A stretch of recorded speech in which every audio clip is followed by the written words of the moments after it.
欢迎收听，大家好。今天我们要来聊一份蛮特别的资料，嗯，是一位听众朋友分享的哦，标题很惊人哦，叫《创世组的宏伟计划》。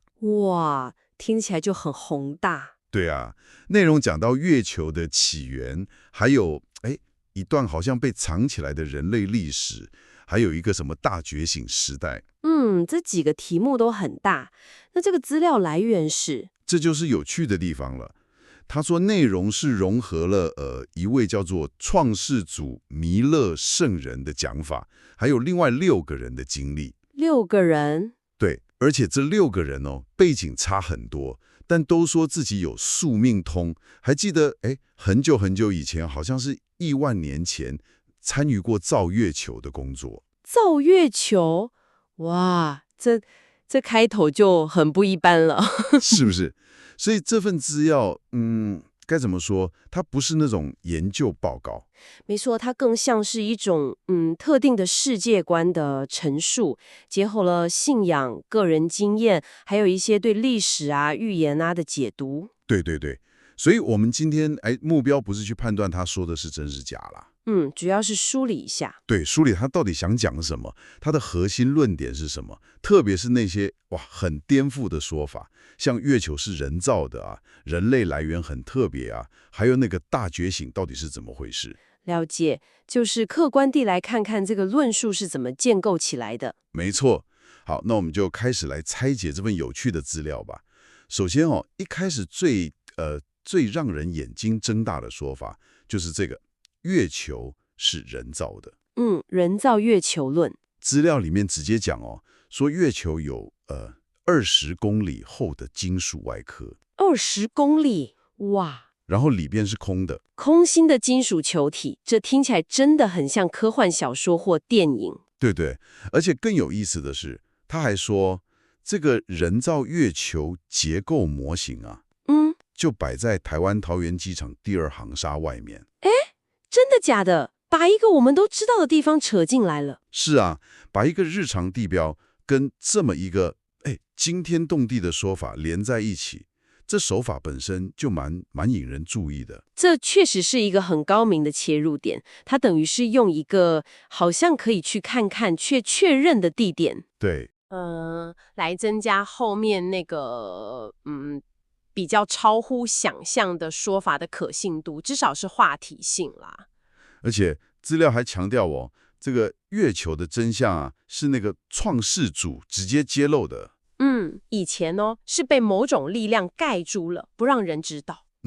这就加上了一层揭秘的色彩，好像我们以前都被蒙在鼓里。把月球说成一个巨大的空心金属球，这跟我们现在科学上的理解差很多吧？差非常多，基本上是完全抵触的。但从这份资料的角度来看，他好像不太在乎主流科学怎么说。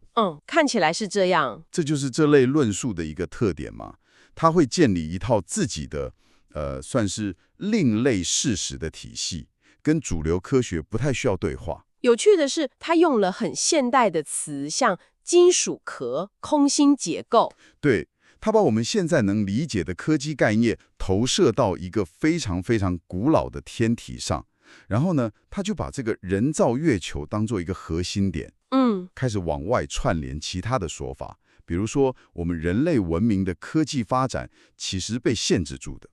被限制。对，然后那个传说中的亚特兰蒂斯，我知道。是真的存在的，而且科技比现在还厉害，甚至说恐龙时代就有人类了。哇塞，这整个串起来就变成一个跟我们课本上学的完全不一样的古代史了耶。没错，一个更古老、更辉煌，可是又充满谜团的史前文明，等于是把很多边缘理论啊、神话啊，甚至一些阴谋论的东西都编织进来了。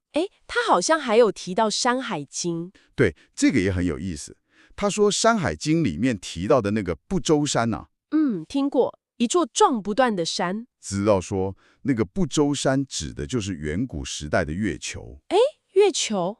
根据他的说法，月球是被高科技造好之后放在地球旁边，像双子星一样。哦，那从当时地球上看，月球就像一座飘在天上没有连到地上的山，所以叫不周山。哇，这个解释，哎，蛮特别的，用古籍来印证他的说法。是啊，这也是常见的手法，重新诠释古文来支持他想讲的观点。哎，那刚刚提到说有6个人记得造月球，这部分呢，听起来好像是人证。对，这就接到资料里面另一种很关键的证据，就是所谓的个人特殊经验。宿命通。是，资料说这6个人有宿命通，意思好像是能记得自己很久很久以前的轮回经历。记得造月球的细节。他们回忆起来的这些细节就被当作是直接证据，用来证明月球是人造的，还有那个很辉煌的史前世代是真的。这6个人背景好像差很多。资料是这样说了，有工程师、年轻女生、老和尚什么的，好像想表示这个记忆不是特定族群才有。所以证据来源一个是创世主说的，一个是这些人的记忆。那这样怎么看呢？这种个人的经验或经历，这就是评估这种资料最难的地方了，对吧？因为它基本上就是要你先相信有宿命通这种能力，然后再相信这些人说的是真的。对，他没办法像科学一样拿出来让大家重复验证。没错，它没办法提供，或者说也提供不了独立验证的方法。它比较像是一种邀请你去相信这些见证，这跟科学方法是完全不同的路径。好的，这个人造月球跟远古历史的部分，真的是充满想象力，但也很多争议点啊。接下来我们来看资料提到的下一个重点：人类进入大觉醒时代。大觉醒。资料说，这个时代的任务是要解开所有的真相，回答一些终极问题，像是你是谁，你从哪里来，要到哪里去。对，这听起来就要触及到人类存在的意义了。感觉是这样。那这部分资料是怎么说的？这里就讲到他们世界观里关于人到底是什么的核心看法了。根据这资料，我们平常认为的我就是这个肉体嘛，对，其实只是一种载具。资料叫它皮壳。皮壳。对，而且说这个皮壳还是众神造的。哇，然后真正的你的本质其实是从宇宙更高层次来的生命。更高层次。资料用词后很夸张，说什么千佛临凡万祖下界，意思好像是有很多很多高级的生命，佛啊、先祖啊，来到地球了。所以我们每个人里面其实都是一个来地球体验的高级生命，听起来有点像新时代 New Age 的某些说法。有点像，但它这里的脉络更集中。他强调这些高级生命是穿上这个皮壳来人间做某种历练。历练。他甚至还用了台语说法，说人死叫过生嘛。对，过生。用这个来解释说，死亡不是结束，只是灵魂离开，经过这个身体载具而已。强化那个身体不是我的概念。对。那所谓的大觉醒，具体是指什么？就是醒过来，发现自己不是皮壳，是那个高级生命。基本上是这个意思。资料说，大觉醒的核心就是要想起来。想起来。对，想起来自己作为高级生命的真正来源，想起来以前立下的某种誓约，还有这一趟来地球要干嘛的使命。誓约跟使命。而且这不只是个人的事哦。他说这是个大计划的一部分。大计划。对，是那个创世主在推动的宇宙更新大计划里很重要的一环。目标就是要让这些来到地球的高级生命们，在这个时候想起来自己是谁，来干嘛的。宇宙更新大计划，哇，这个格局拉得有够大。听起来我们人类的命运跟整个宇宙的变化绑在一起了。是这个意思。资料好像还提到，我们人类科技这几年发展这么快，有一部分是神安排外星人来帮忙的结果。这又是怎么回事？对，这个也是很有趣的一点。他把那个很常见的外星人影响论也收编进来了。资料直接说，外星科技介入地球，帮忙人类发展科技，是创世主计划好的，不是偶然。然后他暗示说，这背后真正的原因跟目的，现在正在慢慢揭露中。这样一说，好像也解释了为什么柯基会突然大爆发。对，他提供了一个解释，同时他也把外星人放在创世主的计划下面，维持了那个创世主的最高地位，把外星人也写进剧本里了。这体系真的很想解释一切。那这个宇宙更新大计划的背景是什么？为什么需要更新？为什么要保护地球上这些人？接着讲到资料里更带点末日感的部分了。末日感。他提出一个很惊人的说法，就是我们的宇宙其实已经发生了大范围的爆炸或毁灭。哈，宇宙毁灭了，那我们怎么还在？资料说，地球跟人类之所以没事，是因为那个创世主用他的力量挡住了那个毁灭的冲击波。挡住了，为了什么？为了保护地球上这些从宇宙高层下来转生的人类啊，给他们时间，让他们有机会完成大觉醒。所以地球变成一个保护区，为了让这些高级灵魂有机会醒过来。按照他的逻辑，大概是这样推的。这个说法好像也顺便解释了另一个问题，就是为什么现在世界这么乱呢？没错，资料就把我们现在看到的各种乱象，什么道德败坏啊、天灾人祸啊、社会冲突啊，解释成是旧宇宙或是地球本身快不行了，走向衰败毁灭之前的征兆。哦，所以越乱反而越证明需要赶快大觉醒。对，乱象反而凸显了觉醒跟得救回归的急迫性跟必要性。哇，从人造月球的史前史，到人类是下凡的高级生命，然后宇宙毁灭危机，创世主保护，外星人介入，最后目标是大觉醒。这整个故事真的是一环扣一环呢。对，他试图提供一个包山包海的解释框架，从宇宙起源、人类历史、现在的危机到未来命运，都想涵盖进去。他是不是还有提到什么龙华三会啊？对，顺带提到了，说那个东方佛经里预言的龙华三会。好像是弥勒佛下凡的时代。对，在这个信仰体系里，通常是这样理解的。资料就说，这个龙华三会现在已经开始了。哦，又是一个证据，证明大觉醒时代到了。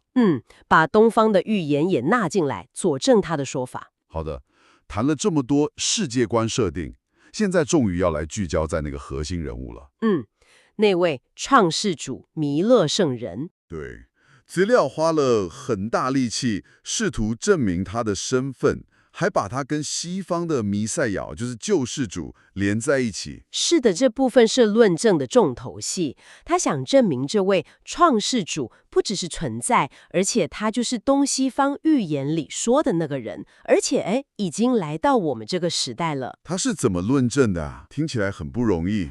他用了几个很具体，但说实话也需要很大幅度去解读的连结。譬如说，第一个也是蛮戏剧性的，是引用了法国那个诺查丹马斯的预言。诺查丹马斯我知道，500年前那个。对，特别是提到1997年7月那一段，一般对那段预言的解读很多种嘛。对啊，什么恐怖大王从天而降之类的。但这份资料的解释是说，那段预言其实是在描述这位创世主为了帮全宇宙、全人类扛那个业力。扛业力。对，所以经历了一个非常非常痛苦的过程。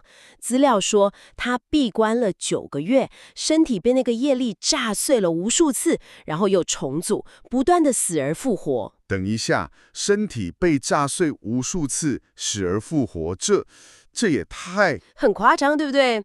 资料说，诺查丹马斯是透过天眼看到未来这一幕才写下来的。把诺查达马斯的预言直接解释成是这位东方圣人替大家赎罪，身体炸碎复活，这跳跃有点大哎。非常大胆的诠释，没错。你需要先相信诺查丹马斯预言的权威，然后再接受这个特定版本的解读。好，那还有其他的连结吗？有，第二个也很有趣，是关于复活节。复活节 Easter。对，复活节不是有兔子跟彩蛋吗？对啊，为什么会有兔子跟彩蛋？好像一直众说纷纭。这份资料给了一个惊人的说法，兔子和蛋其实都是指向这位东方的创世主弥勒圣人。哎，怎么说？理由是他说，这位圣人是1951年出生的，那年刚好是兔年。哦，兔年。那蛋呢？蛋的部分，资料引用了一个据说发生在中国黑龙江某地的神迹。神机。对，说有一颗鹅蛋上面自己出现了“神已来到”“主”这5个汉字。鹅蛋显字。为什么纪念耶稣复活的节日要用兔子跟蛋当象征？等于说，复活节的兔子跟蛋，其实是在预告这位东方圣人。他的意思是这样，等于是想把基督教的核心象征也拉到这位创世主的故事线里。哇哦，这个企图心真的很大哎，想把东西方都统一起来。可以这么说，他想建立一种跨文化、跨宗教的普遍性。第3点就是我们前面提过的，龙华三会。对，资料宣称东方佛经里预言的龙华三会，也就是弥勒佛下世度众生的时代，现在就是这个时候，已经正式开始了。这也是证明圣人已经来了，而大时代开始了。没错。所以总结一下，它就是透过对诺查达马斯预言的特定解读，对复活节符号的重新诠释，还有宣告东方预言的实现，想证明一件事，就是那个预言中的救世主或圣人，就是那位创世主弥勒圣人，而且他已经在我们中间了。对，这就是他论证的核心，把这些经过他特殊诠释的预言事件象征，全部串起来，当作证据来支持他最重要的论点。这位关键人物真的存在，而且就活在我们这个时代，正在进行他的计划。好的，哇，我们今天真的是深入探讨了这份该怎么说，既引人入胜又充满奇特观点的资料。内容确实很丰富。从那个月球是史前人造的惊人说法开始，然后讲到人类其实是从宇宙高层来的生命，有被忘记的历史跟使命。对，那个皮壳跟链链的说法。再到现在是个大觉醒时代，关系到回忆起真实身份跟宇宙真相，而且是有一位创世主在引导。最后把焦点放在这位创世主身上，试图用东西方的预言跟象征来证明他的身份。整个涵盖范围非常广，从宇宙史前一路讲到现在跟未来，确实很挑战我们一般的认知框架。在这里，我想我们还是要再次强调一下哦。对，很重要。我们今天讨论的所有内容，都是根据听众提供的那份来自微尘国际文创股份有限公司陈宏明先生的资料。是的，我们的目的只是客观地呈现它的内容，还有试着去拆解它的论述方式才的系统。对。然后是某些人宣称的宿命通这种超常经验，还有对古书像《山海经》对世界历史的非常颠覆性的解读。他好像还有提到宫崎骏的动画。对，他连流行文化也用上了，说那个天空之城拉普达，其实是在隐喻那个远古的人造月球文明。哇，这也行。对，然后再加上我们刚刚详细聊的，他对东西方各种预言，像诺查达马斯啊、弥赛亚啊、复活节啊、龙华三会啊，进行了很独特的诠释，来服务他的核心论点。真的感觉像是一个大熔炉，把各种不同来源、不同性质的东西，用他自己的逻辑，通通融在一起，变成一个看起来很完整的世界观。没错。资料最后好像还有附一些图片，然后再次呼吁大家要赶快醒来，记住自己的誓约与使命。是的，不管他中间的论证过程我们怎么看，他最终的诉求是很清楚的，希望读者相信自己不平凡，肩负着特殊任务，要跟随创世主的计划走，改变对自己跟世界的看法。好，那在我们结束这次讨论之前，我想留给大家一个思考题。我们先不要去管那些月球是不是人造的，历史细节对不对，预言解读准不准，我们单纯聚焦在他提出了一个核心概念就好。哪个概念？就是人类可能拥有一个我们早就忘记的，远比我们现在知道的要更宏伟的起源跟生命目的。一个被遗忘的宏伟起源与目的。对，就这个想法本身，就算只把它当成一个思想实验好了，您觉得这样一个想法，对于我们理解现在这个有点复杂，常常让人觉得很困惑的世界，可能会带来什么不一样的启发，或者说提供一个怎样不同的思考角度呢？这确实是一个蛮值得玩味的问题。它触及到我们怎么看待自己存在的价值跟意义这个根本问题了。好的，这个问题就留给听众朋友密集思考了。感谢您的收听。谢谢大家。